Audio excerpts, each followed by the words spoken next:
할렐루야. 하나님께서 오늘도 우리를 예배의 자리로 부르셨습니다. 함께 예배하는 우리 모든 성도님들과 함께 인사 나누겠습니다. 자녀를 위해 기도합시다. 자녀를 위해 기도합시다. 우리의 신앙을 전수합시다. 우리의 신앙을 전수합시다. 믿음의 세대를 키웁시다. 믿음의 세대를 키웁시다.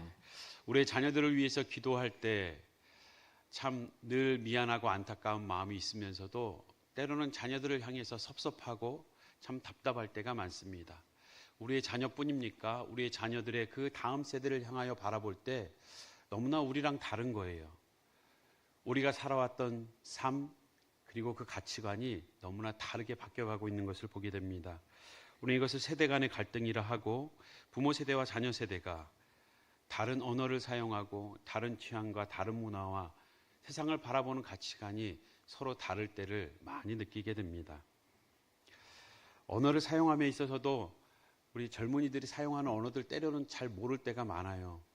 카톡을 주고받을 때도 이렇게 짧게 대답하는지, 저는 사역자 간에 이렇게 카톡을 받으면서도 히읗 기억 딱 이렇게 온 거예요. 치다 말았나? 잘못 쳤나?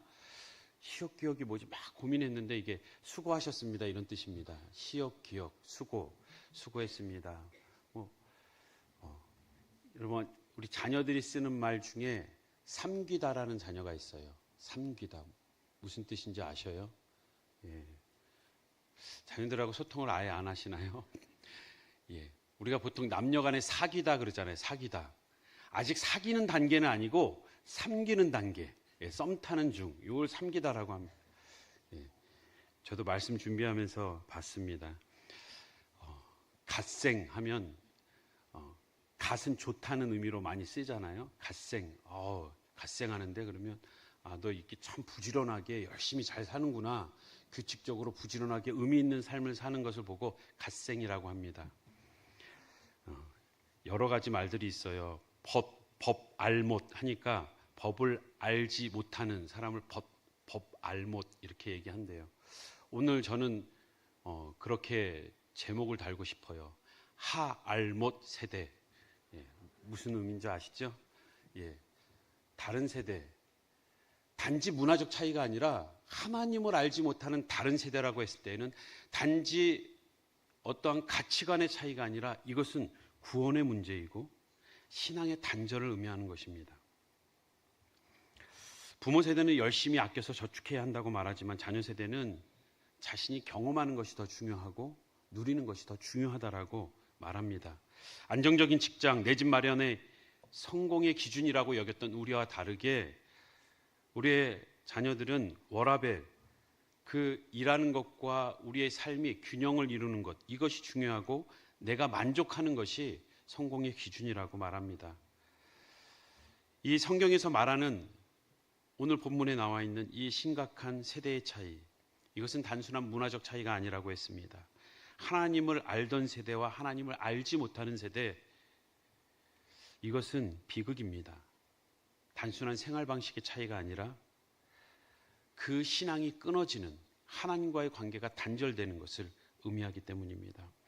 혹 우리의 가정 안에서도 이러한 신앙의 세대 차이를 겪고 있지는 않은지, 신앙의 단절을 두고 기도 제목이 되어 있지는 않은지, 오늘 본문은 여호수아가 죽고 난 뒤에 일어난 다음 세대들에 대한 경고의 메시지입니다. 모세가 광야 시대를 이끌고 그 마지막 유언을 남겼던 신명기. 광야 시대에는 하나님의 은혜가 없으면 살 수 없었지요. 광야는 사람이 살 수 없는 곳이니까. 그런데 하나님의 은혜로 살아냈습니다. 그리고 마지막 모세가 유언을 하지요.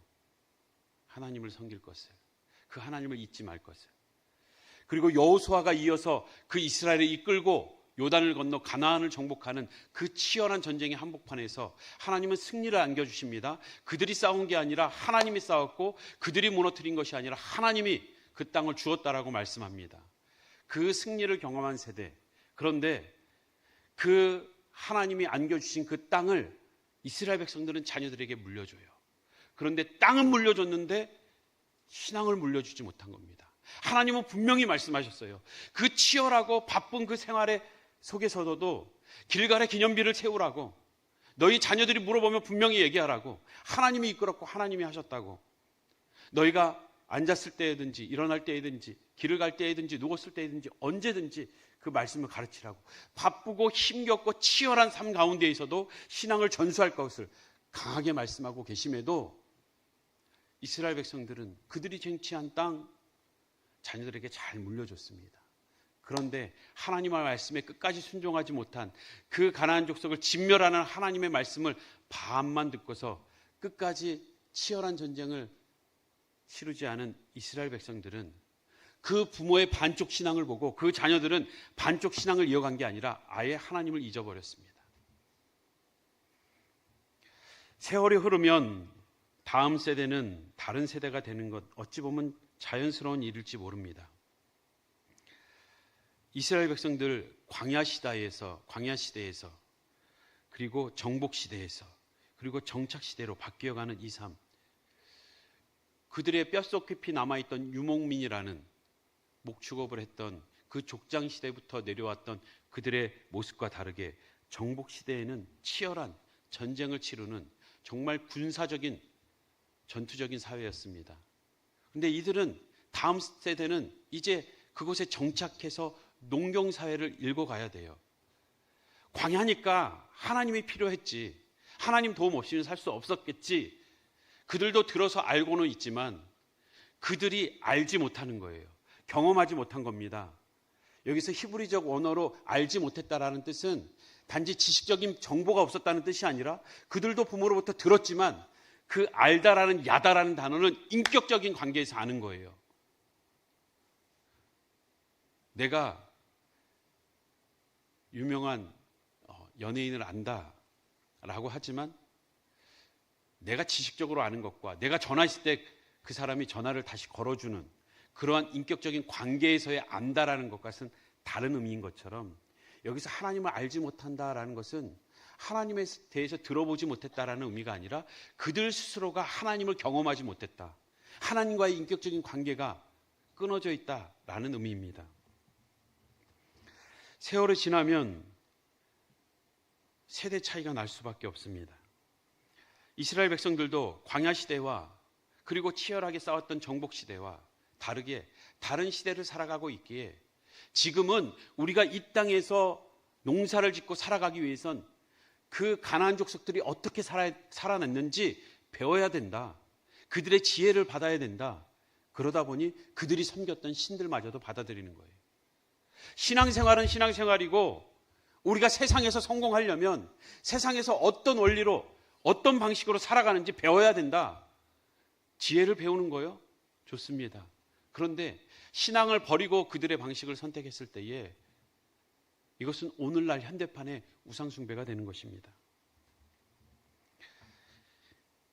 사랑하는 성도 여러분, 우리의 삶 가운데에도 바쁘게 지내며 힘겹게 지내며 가장 중요한 신앙교육은 잊고 있지는 않은지 돌아보았으면 좋겠습니다. 이 나라 이 땅도 정말 아무것도 없는 광야 시대 같은 시절이 있었고 하나님의 은혜 없이는 살 수 없었던, 그래서 하나님의 은혜를 풍족히 누렸던 선교 한국 초기가 있었습니다. 그 가운데 다시금 하나님이 이끌어 주시는 기적을 경험하며 승리를 맛봤던, 경제 대국으로 일으키고 다시금 이 나라가 일어서는 그 정복 시대와 같은 이 땅의 부흥기가 있었습니다. 그런데 하나님은 그때에도 또 오늘 우리에게도 동일하게 말씀하시길, 그 치열한 삶의 한복판 바쁜 생활 가운데에서도 너희가 신앙을 전수할 것을 말씀하십니다. 똑같아요. 우리가 정말 맨 땅에 정말 우리의 가정을 일으키고 교회를 일으켜서 우리가 이 땅만, 이 건물만 남겨주고 나면 그것은 망하는 지름길입니다. 이스라엘 백성들도 그렇게 치열하게 싸워서 그들은 그 땅을 차지하고 땅을 남겨줬어요. 그런데 그 땅을 차지하게 하신 하나님을 남겨주지 않으니까 망하게 된 겁니다. 관계가 끊어진 겁니다. 하나님은 다음 세대가 다른 세대가 되길 원치 않으셨습니다. 왜 하나님은 자녀 세대를 다른 세대라고 표현하시며 섭섭함을 드러내고 계실까? 진노하시겠다고, 재앙을 내리시겠다고 하시는 그 말씀 가운데는 단지 삐져서 화가 나서 그 분노를 못 참아서 재앙을 내리겠다는 것이 아니라 이것은 그들에게 사랑하는 이스라엘 백성들에게 삶과 죽음의 문제이기 때문이에요. 자녀들이 좋은 대학에 들어가고 좋은 직장에 가는 것 중요합니다. 잘 가르치시고 또한 그들을 위해서 기도하십시오. 평생 갑니다. 근데 기억하십시오. 그 신앙은 영원토록 가는 겁니다. 평생이여 봤자 짧은 우리 한 생이에요. 그런데 우리가 좋은 학벌과 많은 재산과 좋은 것을 자녀들에게 남겨준다고 하면서 신앙을 빼먹는 순간 그 자녀들은 영원한 것을 놓치는 겁니다. 하나님은 진노하시겠다고, 재앙을 내리시겠다고 우리가 읽은 마지막 절에 그들에게 재앙을 내리시리니 라고 말씀하시는 것은 제 선택의 여지가 없다라는 뜻입니다. 내가 광야 가운데 너희를 살렸고, 출애굽할 때부터 내가 너희를 건져냈고 내가 너희를 먹여 살렸고 승리케 하였는데 너희가 이 풍성함을 누리면서 나를 기억하지 못한다면 너희에겐 생명이 없다. 하나님은 이스라엘 백성들을 사랑하셨기 때문에 재앙을, 진노를 말씀하시는 거예요. 화가 나니까 이제 내가 이만큼 너희에게 줬으니까 나를 잘 따라야 돼 라고 거래하듯 끌고 가고 우리의 자유를 억압하는 게 아닙니다. 재앙과 진노에 두려워 떨게 만들기 위해서 말씀하시는 것이 아닙니다. 다른 길이 없기 때문이에요. 생명의 길은 다른 길이 없기 때문입니다. 우리 자녀들이 어린 시절에 부모가 이렇게 얘기하다 안 되면 부모들이 마지막 한마디 하죠. 공부해라, 숙제해라. 한데도 계속 안 하면 마지막에 너 알아서 해. 알아서 해. 이 말을 듣고 자녀가 우와, 엄마가 웬일이야? 알아서 하라네. 이제 내 마음대로 해야지. 이렇게 생각하는 자녀가 있다면 어리석은 자녀죠. 지금 하나님이 재앙을 내리시겠다는 것은 다른 길 없다. 알아서 해라. 알아서 하라는 것은 선택의 여지가 없다는 거예요. 오늘 이스라엘 백성들에게 그 노예에서 구원해내고 광야에서 은혜를 부어주시고 가나안을 정복하는 그 승리를 맛보게 해주신 그 하나님이 너희는 나를 기억하고 나를 섬겨야 된다. 다른 선택의 길은 없다. 너희가 지금까지 그 역사 가운데 보지 않았냐 말씀하시는 겁니다.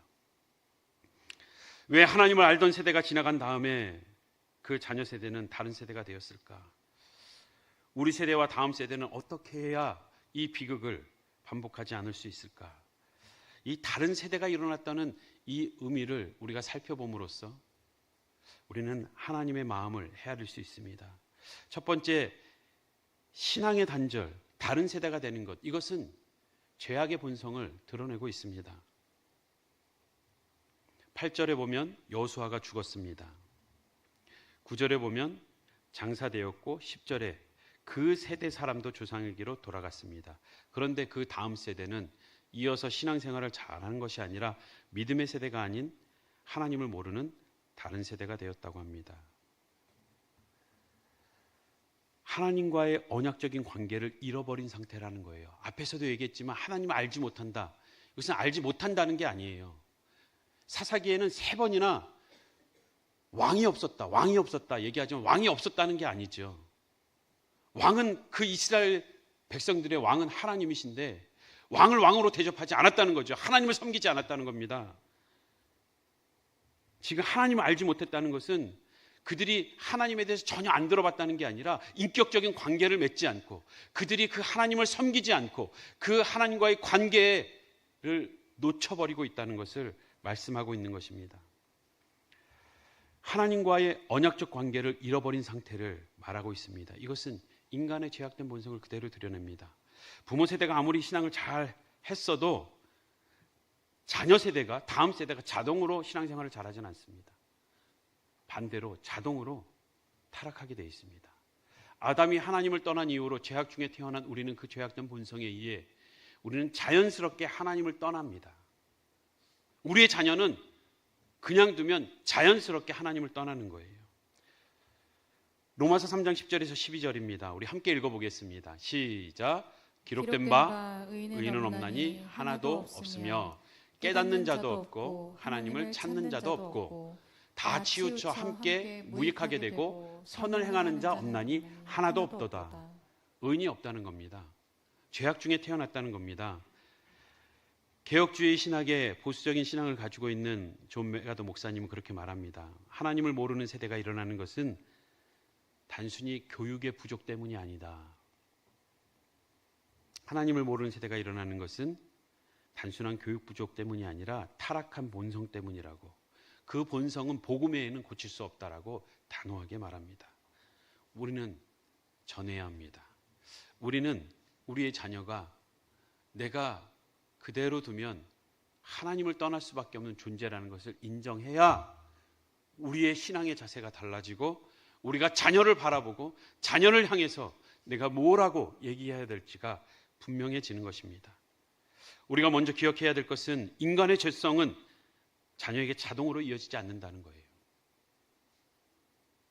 이 다른 세대가 일어났다는 의미, 이 특징을 두 번째로 우리가 생각할 때 인간은 하나님을 잊을 때 우상 숭배가 바로 시작됩니다. 우상 숭배를 하지 말아야지가 아니라 하나님을 섬겨야지, 이게 우선되어야 합니다. 하나님을 바로 섬기지 못할 때에, 하나님이 내 삶에서 잊혀질 때에 자연스럽게 우상 숭배는 내가 원하든 원치 않든 밀고 들어오게 되어 있습니다. 이스라엘은 하나님을 잊으면서 곧바로 바알과 아스타롯을 섬깁니다. 풍요와 번영을 상징하는 바알. 그 가나안 사람들이 그 신을 섬겨서 농경사회를 일구었다면 우리도 그렇게 가야지라고 생각하는 거예요. 다산과 성적인 쾌락을 상징하는 아스타롯 여신, 그 신을 섬겨야지만 그들이 이 땅에서 잘 될 거라는 확신을 갖게 된 것이죠.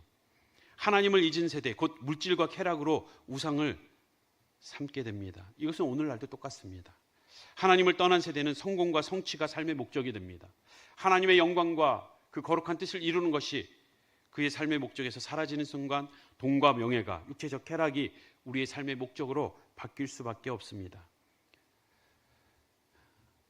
목사들의 목회자로 알려진 팀 켈러 목사님은 그렇게 말합니다. 우상에 대해서 하나님보다 더 소중히 여기는 모든 것, 하나님보다 더 사랑하는 모든 것, 하나님보다 더 가치 있다 여기는 그 모든 것, 하나님보다 더 의지하는 그 모든 것, 그것이 우상이다.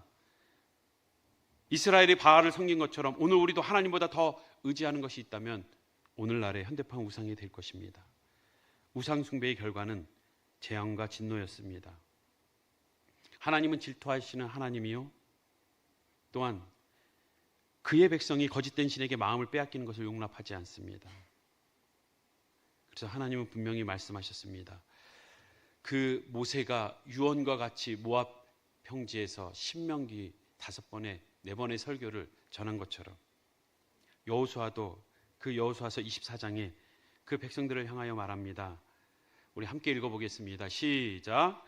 만일 너희가 여호와를 버리고 이방 신들을 섬기면 너희에게 복을 내리신 후에라도 돌이켜 너희에게 재앙을 내리시고 너희를 멸하시리라 하니. 복을 내리신 후에도 다시 재앙을 내리고 멸하시겠다고 합니다. 한 집사님이 저에게 이렇게 고백하는 내용이 있었습니다. 목사님, 제가 10만 원 11조 할 때는 기쁘게 했는데 100만 원을 하려니까 고민되네요. 한 목사님이 목회 상담한 얘기를 합니다. 집사님이 찾아와서 목사님 11조 꼭 해야 됩니까? 진지하게 묻는 거예요. 마음에 부담이 되고 많이 힘듭니다. 이분이 11조를 적게 하는 분이 아니에요. 11조를 1억씩 하십니다.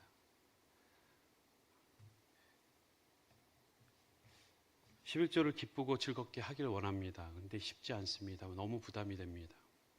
목사님이 집사님 손을 꽉 잡고 기도합니다. 하나님, 우리 집사님 정말 주님 앞에 기쁘게 신앙생활하며 자원하며 주님께 즐거이 드렸던 그 신앙생활 회복시켜 주십시오.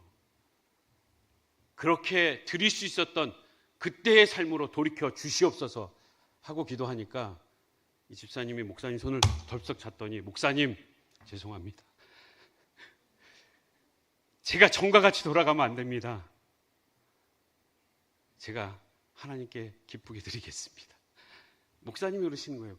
집사님, 10만 원이 없어서 전전긍긍하며 매달렸던 때가 엊그제인데 어떻게 이렇게 됐냐고, 1억이 아까우시냐고, 10억을 베풀어 주신 하나님의 은혜는 어디 가고, 그 마음은 어디 가고, 지금 하나님께 드리는 게 그렇게 아깝다고 고민하고 있냐고. 지금 광야에서 아무것도 하지 않고 부어주신 하나님의 은혜를 그 앞선 세대가 누렸어요. 그들의 힘으로는 도저히 이길 수 없는 그 승리를 계속 그 부모 세대가 맛보게 해주셨습니다. 자녀 세대요? 누리고 있는 거예요. 이 사사시대에 누리고 있는 겁니다. 그런데 그들은 어떻게 하나님이 은혜를 베푸셨고 어떻게 승리를 안겨주셨는지 다 잊어버리고 하나님도 잊어버리는 거예요. 우리는 우리의 삶을 두고 지금까지 이끌어주신 하나님을 얘기해야 되고 우리의 삶 가운데 역사하신 그 하나님을 얘기해야 합니다.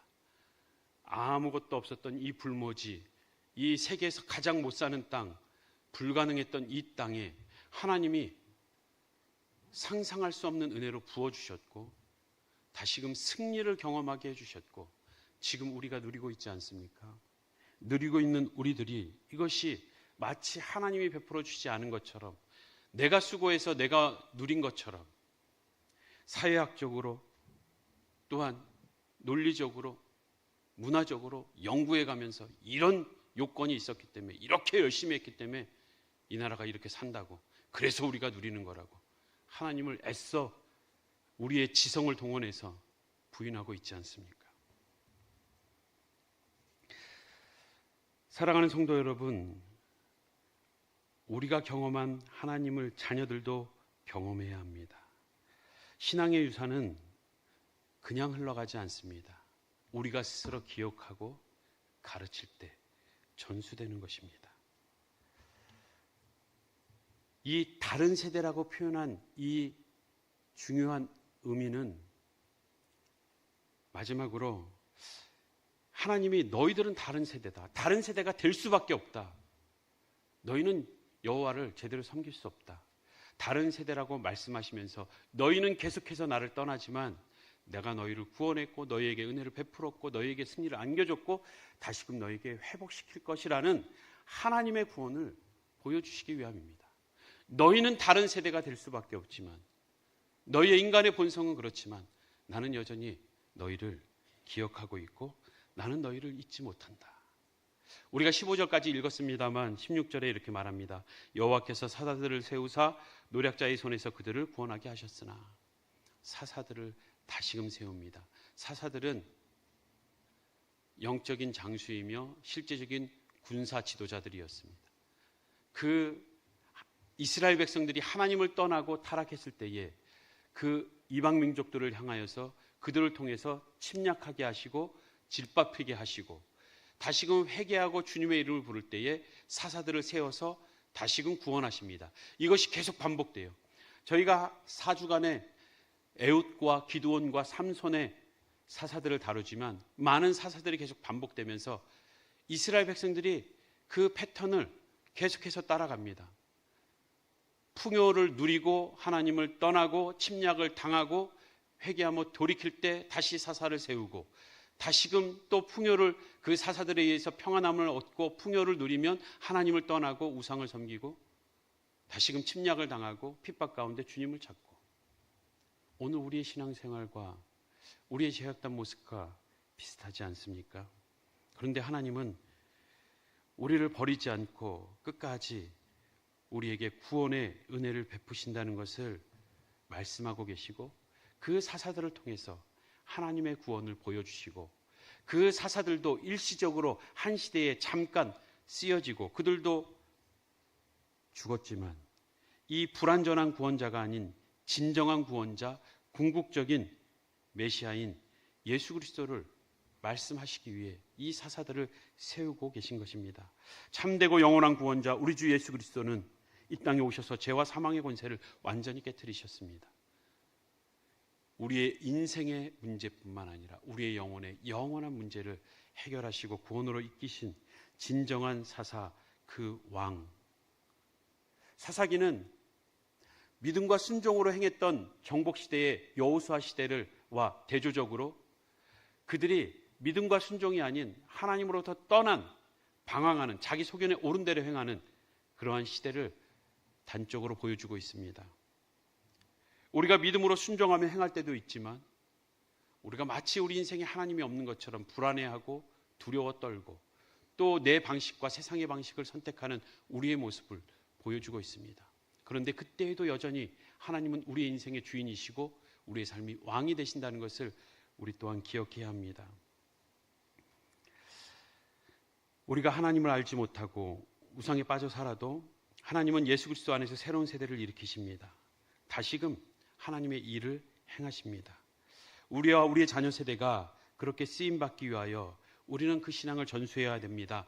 우리는 하나님을 잊지만 우리를 잊지 않으시는 하나님 앞에 우리도 그 하나님의 은혜를 기억하며 그 은혜를 잊지 않고 다음 세대에게 전해야 될 줄 믿습니다. 믿지 않는 자들에게 선포해야 될 줄 믿습니다. 시편 78편 4절 말씀 우리 함께 읽겠습니다. 시작. 우리가 이를 그들의 자손에게 숨기지 아니하고 여호와의 영예와 그의 능력과 그가 행하신 기이한 사적을 후대에 전하리로다. 아멘. 여전히 우리에게 재앙과 진노 가운데에서도 구원을 준비하고 계시는 그 하나님 앞에 우리도 하나님을 잊지 않고 기억하며 전해야 될 줄 믿습니다.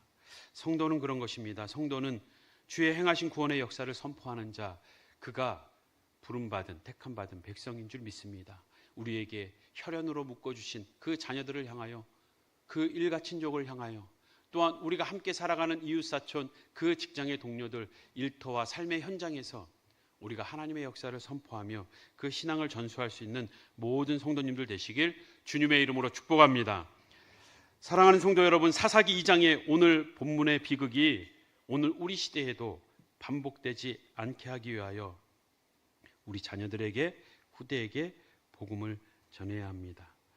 하나님을 알지 못하는 세대가 일어날 수 있습니다. 스스로 물어보십시오. 나는 자녀 세대에게 다음 세대에게 복음을 전하고 있는가? 나는 하나님보다 더 의지하는 우상을 품고 있진 않은가?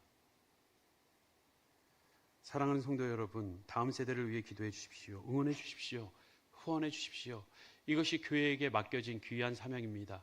우리 가정 안에서 내가 감당해야 될 부모 세대로서의 사명이면서 또한 우리가 이 시대, 이 지역의 기성세대로서 다음 세대를 향한 귀한 사명입니다. 한국 통계에서 목회자연구 통계에서 나온 것을 보면 코로나 이후에 지금 한국 교회의 50%가 주일학교가 없다고 합니다. 장년들만 어른들만 모여서 예배드리는 교회들이 많아요. 실제 그렇습니다. 저희 노예만 봐도 그렇습니다. 절반입니다. 48%가 주일학교가 없습니다. 그리고 그 주일학교가 있는 그 50% 안에서의 또 절반은 주일학교 학생들이 10명 미만입니다. 52%가 10명 미만의 주일학교 학생입니다. 느끼실 거예요. 제가 처음 서강교회 왔을 때 유초등부 100명이었습니다. 유초등부만, 어린이부만. 지금 20명 나옵니다. 올라오지 않아요. 들어오지 않아요. 기도해달라고 교육자들이 부탁하고 또 부탁합니다. 아직 있으니까, 교육자가 있으니까. 아니요. 우리의 신앙 고백이 되어야 되고 우리의 삶의 현장에서 우리의 자녀들에게 전해지는 복음이 되어야 우리의 자녀들이 그 다음 우리의 자손들이 다시금 신앙을 이어가는 것입니다. 다음 세대를 세우기 위해서 계획하고 준비하고 행하는 모든 일들, 우리가 예수를 그리스도로 고백하는 이 신앙의 본질을 담아내기 위해 우리가 취하는 어떠한 방식, 방법, 비본질적인 부분에 대해서는 넓은 마음으로 함께 응원하고 따라오십시오. 지금은 이것저것 잴 시간이 없습니다. 너무나도 위급한 상황에 있습니다. 다음 세대를 지도하는 교육자들이 또한 다음 세대를 위해서 수고하는 많은 교사들과 헌신자들이 그 일을 행할 때에 같이 기도하고 같이 응원하고 같이 후원하십시오. 우리가 주의 일을 감당하는 이 일, 다음 세대를 향한 이 사명, 오늘 우리 교회에게 주셨는데 우리가 이 넓은 땅, 갖춰진 건물에 만족한다면 앞에서 얘기했듯이 다음 세대가 망하는 지름길입니다. 우리가 고백해야 되고 우리의 고백이 자녀들에게, 자손들에게 이어져야 될 줄 믿습니다. 나는 은퇴했으니까, 나는 이제 부모가 아니라 조부모니까, 할머니, 할아버지니까. 아니요, 성경은 분명히 얘기하고 있습니다. 너희의 자녀와 자손들에게. 지금 신명기 말씀은 부모 세대에게 얘기하는 게 아니라 조부모 세대에게 얘기하고 있는 거예요.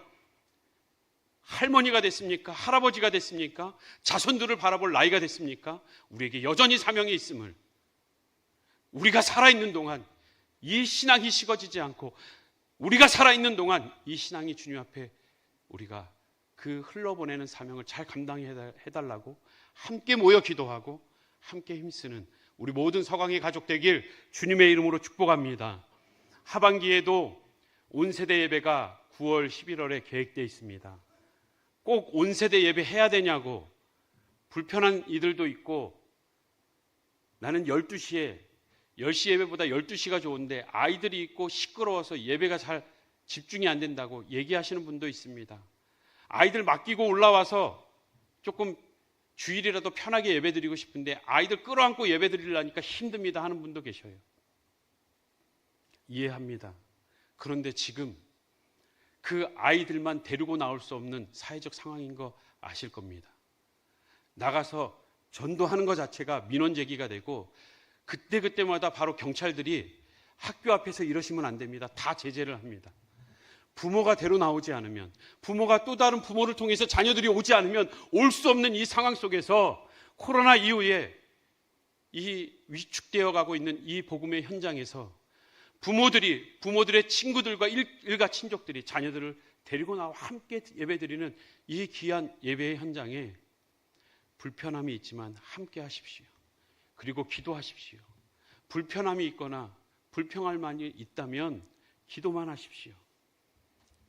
하나님께서 다음 세대를 향한 사명을 주시고 또 누군가를 통해서, 누군가의 섬김을 통해서 그 일을 하려 할 때에 마음을 함께 할 수 있는, 그 일에 쓰임받을 수 있는 우리 모든 성도님들 되시길 주님의 이름으로 축복합니다. 우리 다 함께 일어서겠습니다.